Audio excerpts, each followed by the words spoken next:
तो मैंने क्या बताया कि आइडियल गैस क्या होती है, जो काइनेटिक थ्योरी ऑफ गैसेस के पोस्टुलेट्स को फॉलो करती है, और जो रियल गैस है वो आइडियल गैस बिहेवियर तभी शो करेगी जब वो हाई टेम्परेचर पे और लो प्रेशर पे रहेगी, तब वो आइडियल बिहेवियर शो करेगी। अदरवाइज वो उसका बिहेवियर जो होगा वो कुछ डिफरेंट रहेगा, जिसको हम बोलेंगे बिहेवियर ऑफ रियल गैस। ठीक है। अब हमारा नेक्स्ट लॉ जो है वो है Dalton's law of partial pressure. Dalton's law of partial pressure. So, what is the Dalton's law of partial pressure? That is, Dalton's law of partial pressure states that the total pressure exerted by a mixture of two or more non-reactive gases is equal to algebraic sum of partial pressure of individual gas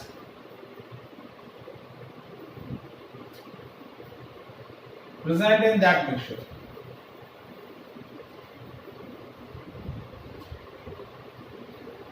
जैसे क्या बोल रहा है कि container है, उस container के अंदर आपके पास दो या दो से ज्यादा नॉन रिएक्टिंग गैसेस है, ऐसी गैसेस जो एक दूसरे से मिक्स नहीं होती, एक दूसरे से रिएक्ट नहीं करती। जैसे मैंने बोला कि तीन गैसेस हैं, ए, बी और सी, और इन तीनों गैसेस के थ्रू जो टोटल प्रेशर एक्सर्ट किया जाएगा वो है P total, and that is equals to the algebraic sum of partial pressure of individual gas. PA क्या है? partial pressure of gas A, PB क्या है? partial pressure of gas B, और PC क्या है? partial pressure of gas C. तो total pressure जो होगा वो क्या होगा? algebraic sum of partial pressure of individual gas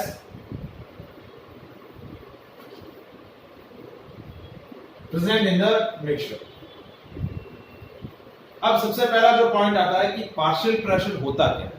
हमने ये तो बोल दिया कि टोटल प्रेशर जो होगा वो इंडिविजुअल गैस का जो पार्शियल प्रेशर है उसके एल्जेब्रिक सम के इक्वल होगा। तो पार्शियल प्रेशर ऑफ गैस क्या होता है?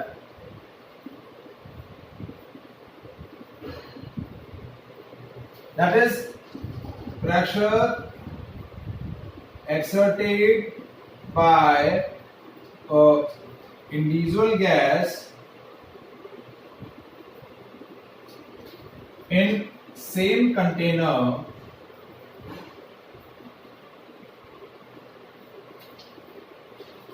in which mixture of non-reactive gases is placed. देखिए, यदि ये कंटेनर का वॉल्यूम मैंने क्या लिया है, सपोज मैंने क्या लिया है, इस कंटेनर का वॉल्यूम V लिए, क्या लिया है? V लिया है।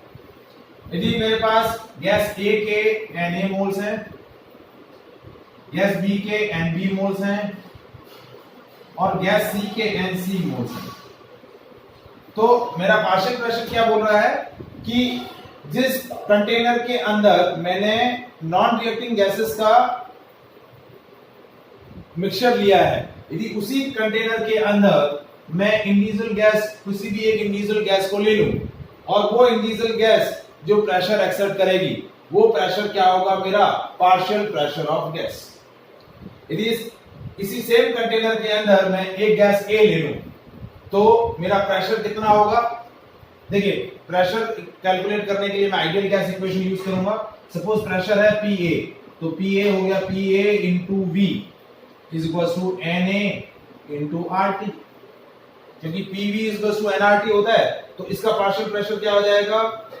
PA is equal to NA/RT by V। तो उसको हम बोलते हैं partial pressure. Partial pressure of a gas is the pressure exerted by the individual gas in the same container in which the mixture of non-reacting gas is placed. उसी container के अंदर जिसके अंदर पूरा मिक्सचर प्लेस है, उसी container में यदि मैं इंडिविजुअल एक गैस ले लूं तो वो गैस जितना प्रेशर एक्सेप्ट करेगी वो क्या बना जाएगा, partial pressure of gas. Sir एक मतलब क्वेश्चन है ये, मतलब मेरे को ये पता नहीं चला, ये जो लिखा ना आपने वो पता नहीं चला। कौन सा स्टेटमेंट पता नहीं चला है या पार्शियल प्रेशर पता नहीं? नहीं मतलब ये पार्शियल वाला, देखिए A into V equal to वो कैसे आ रहा है? ये आइडियल गैस इक्वेशन, अभी लास्ट सेशन आपने अटेंड नहीं किया ना, सर कल तो करा था 545 पे पहला लेक्चर था केमिस्ट्री का, वो नहीं करा। हाँ तो उसमें मैंने अभी डिस्कस किया है। PV इक्वल्स टू nRT, ये आइडियल गैस इक्वेशन होती है। PV इक्वल्स टू nRT, ये मेरी आइडियल गैस इक्वेशन होती है। तो PA गैस A का प्रेशर, V वॉल्यूम, पूरे कंटेनर का वॉल्यूम V है, Na गैस के mole into R into T, तो PA क्या हो गया, NaRT बाई V।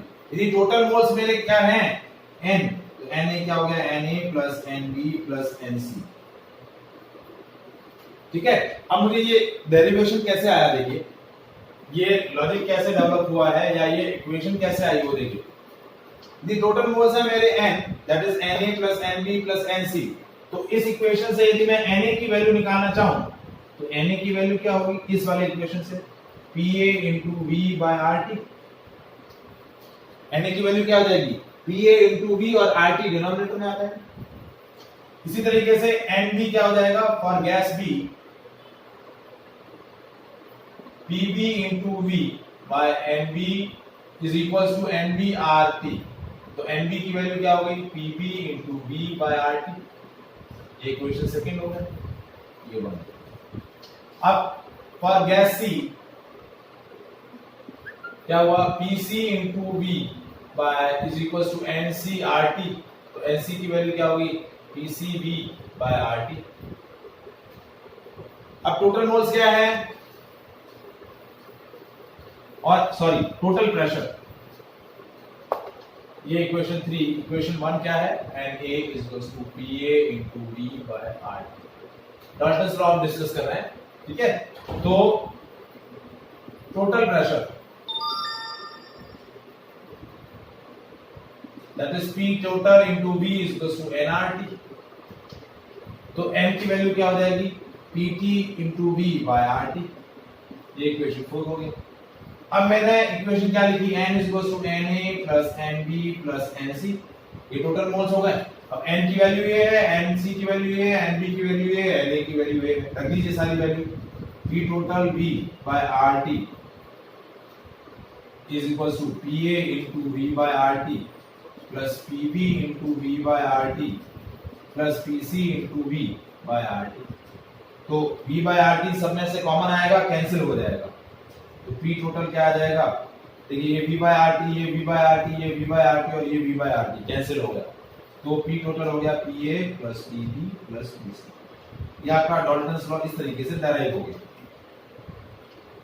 कि total pressure of mixture of non reacting gases is equals to algebraic sum of pressure of partial pressure of individual gas। Is it clear? Yes sir. अब देखिए, मेरे को videos की link भेज देना ना। हाँ मैं भेज दूंगा।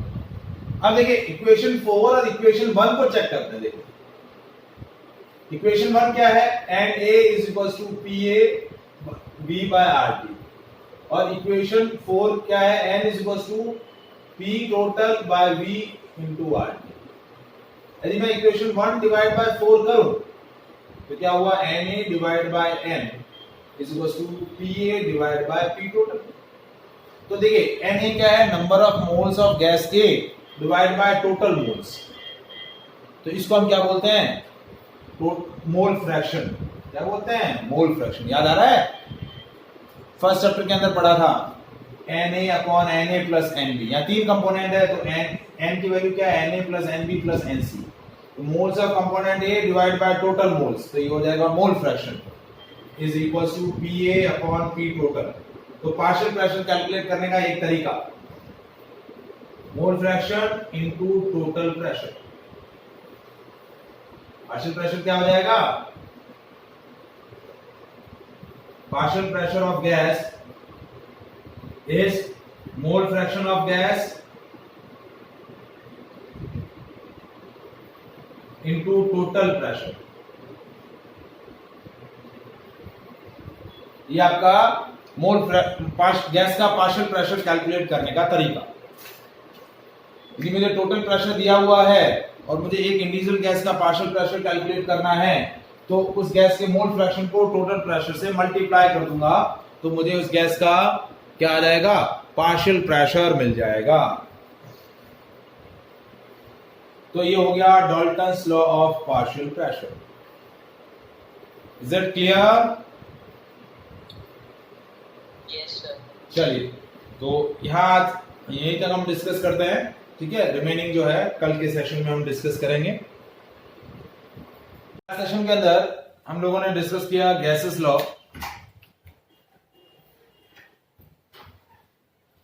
ठीक है। तो उनमें हमने डिस्कस किया Boyle's law, Charles law, Gay Lussac law, Avogadro law, ideal gas equation and Dalton's law of partial pressure, ठीक है। तो ये सारे लॉज हमने डिस्कस किए हैं। एक लास्ट लॉ हमारा जो बाकी है वो है Graham's law of diffusion.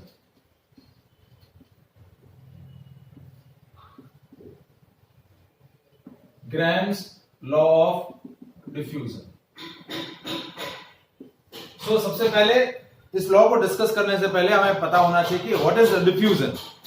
Diffusion process क्या होता है, इसके बारे में हमें पता होना चाहिए। तो देखिए, as we know that the gas molecules are far apart from each other, they have maximum intermolecular space in between them, and gases have a maximum kinetic energy, so they have a tendency to intermix with each other. Gas molecules, एक type के gas molecule दूसरे type के gas molecule के साथ क्या हो सकते हैं? इंटरमिक्स हो सकते हैं। So that intermixing of different kind of gas molecule, that is called diffusion. Diffusion क्या होता है? Intermixing of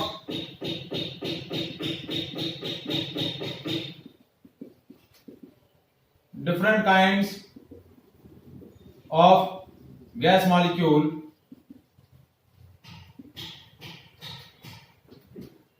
with each other. जैसे मैं एग्जांपल लूं कि एक तरफ यहां से मैं क्या कर रहा हूं, जैसे एक मैंने ग्लास ट्यूब लिया, इस तरफ से मैं HCl गैस ट्रांसफर कर रहा हूं और यहां से मैं अमोनिया गैस ट्रांसफर कर रहा हूं। Both the gases are intermix और क्या होगा, कहीं पर यहां ये दोनों गैस मिक्स होंगे और HCl और NH3 मिक्स हो जाएंगे, दे विल फॉर्म NH4Cl। तो NH4Cl के क्या फॉर्म होंगे? व्हाइट फ्यूम्स क्रिएट होंगे। क्या क्रिएट होगी? NH4Cl की व्हाइट फ्यूम्स क्रिएट होंगे। तो that intermix of different kind of gas molecule with each other, that process is called diffusion. So Graham's law of diffusion is basically gives an information about the rate of diffusion. किसके बारे में information देता है? Rate of diffusion. Rate of diffusion क्या होती है?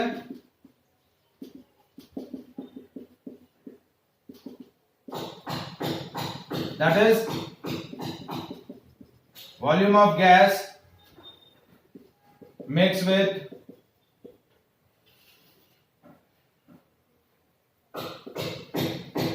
another gas per unit time. R is equals to V by T. R is equals to V by T. So that is called the rate of diffusion. क्या बोला जाता है? Rate of diffusion. So अब हम discuss करते हैं कि grams law क्या होता है। So Graham's law of diffusion states that the rate of diffusion of an individual gas is inversely proportional to the square root of its molar mass. Rate of diffusion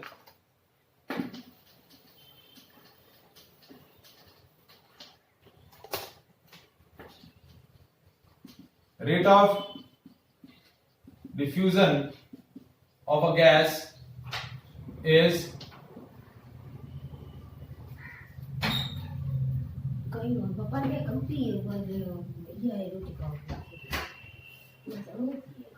inversely proportional to square root of molar mass of a gas.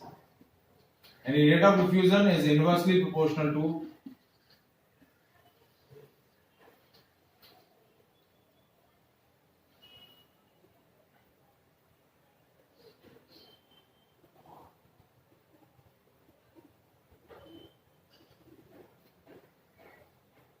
Is it clear?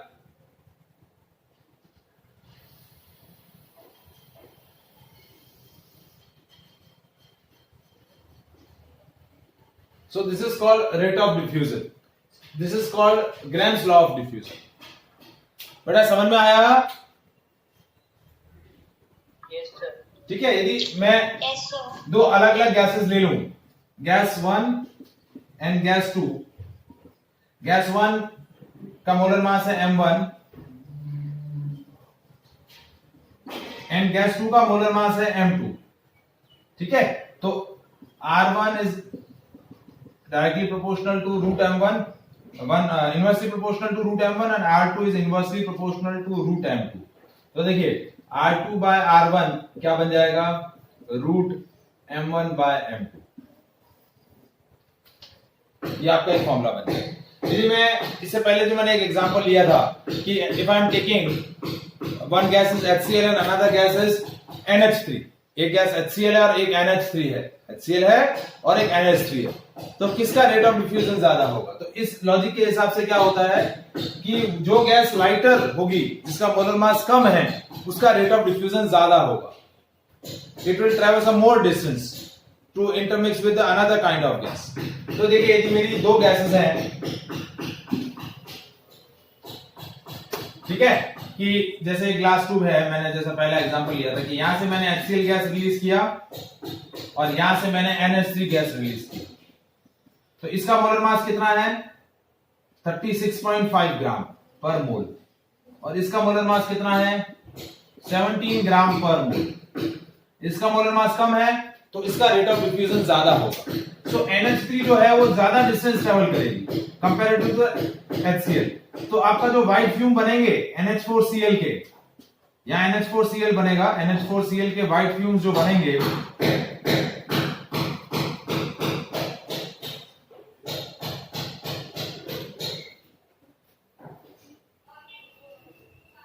NH4Cl के जो white fumes बनेंगे वो near to HCl gas बनेंगे। क्या बनेंगे? Near to HCl gas. क्यों? क्योंकि इसका रेट ऑफ डिफ्यूजन ज्यादा होगा, क्योंकि ये लाइटर है तो ये ज्यादा डिस्टेंस ट्रेवल करेगी। Is it clear?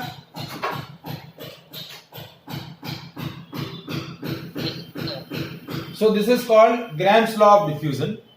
Any doubt?